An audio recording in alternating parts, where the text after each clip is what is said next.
संभाजीनगरातील व्यापारी संतोष लड्ढा यांच्या घरावरील दरोड्याप्रकरणी पोलिसांनी 5 दरोडेखोरांना अटक केली। पण मुख्य सूत्रधार अमोल खोतकर हा फरार होता। पोलिसांनी सापळा रचत त्याला जेरबंद करण्याचा प्रयत्न केला, पण यावेळी त्याचा एन्काउंटर झाला। बघूया।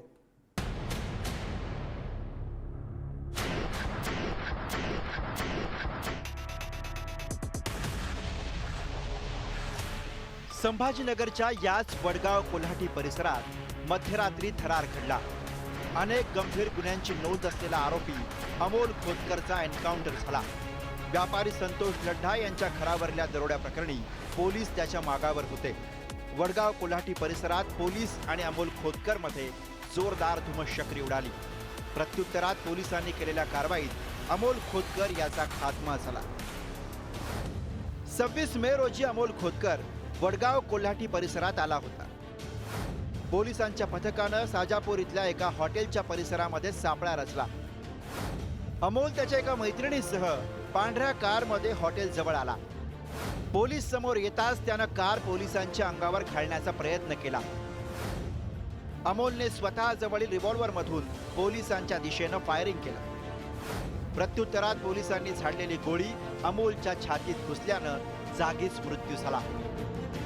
छत्रपती संभाजीनगरच्या बजाजनगर भागातील संतोष लड्डा या उद्योजकांच्या घरावर दरोडा पडला होता आणि त्या दरोड्यामध्ये जवळपास 7 ते 8 किलो सोनं हे चोरीला गेलं होतं आणि त्याच प्रकरणातील जो संशयित आरोपी आहे अमोल खोतकर याचा आज एन्काउंटर झालेला आहे। मध्यरात्रीच्या सुमारास पोलिसांनी हा एन्काउंटर केलेला आहे। आपण त्याच ठिकाणी आहोत। माझ्या पाठीमागे तुम्ही पाहू शकतात की ही जी कार आहे ही कार अपघातग्रस्त झालेली आहे। ती जी कार आहे ती आरोपी अमोल खोतकर याची आहे आणि हा जो पाठीमागे तुम्ही पोलीस पाहताय तो स्पॉट जो आहे त्या स्पॉट वरती हा एन्काउंटर झालेला आहे। आणि 15 मे रोजी 6 जणांच्या टोळीनं व्यापारी संतोष लड्ढा यांच्या घरावर दरोडा टाकला होता। सुरक्षा रक्षकाला बांधून 5.5 किलो सोनं, 32 किलो चांदी आणि 70,000 रुपये रोख असा कोट्यवधींचा ऐवज लंपास केला। या प्रकरणात पोलिसांनी टोळीतील 5 दरोडेखोरांना अटक केली होती, पण मुख्य सूत्रधार अमोल खोतकर पोलिसांच्या हाती लागत नव्हता। गुन्ह्यातील आरोपी योगेश हजबे याच्या हॉटेलवर अमोल खोतकर येणार असल्याची माहिती मिळताच पोलिसांनी फिल्डिंग लावली।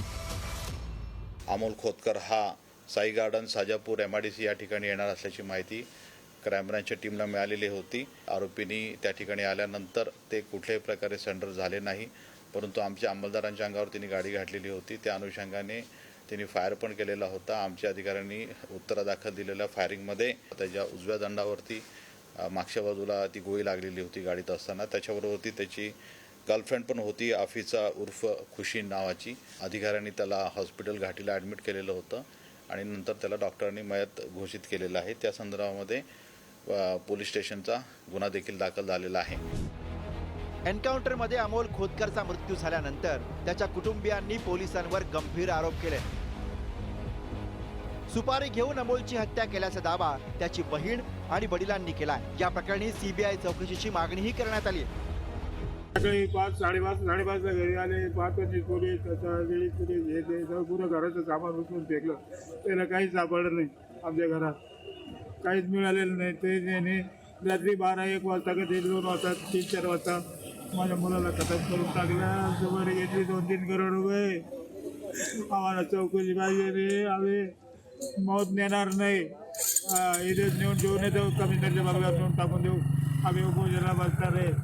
मेलं तर हरकत नाही। आमचं लेकरं गेलं एकूण तर एक। आम्ही जीवन जाऊन काय उपयोग नाही। मारून टाकलं या कुत्र्यांना 2-3 करोड रुपये घेऊन।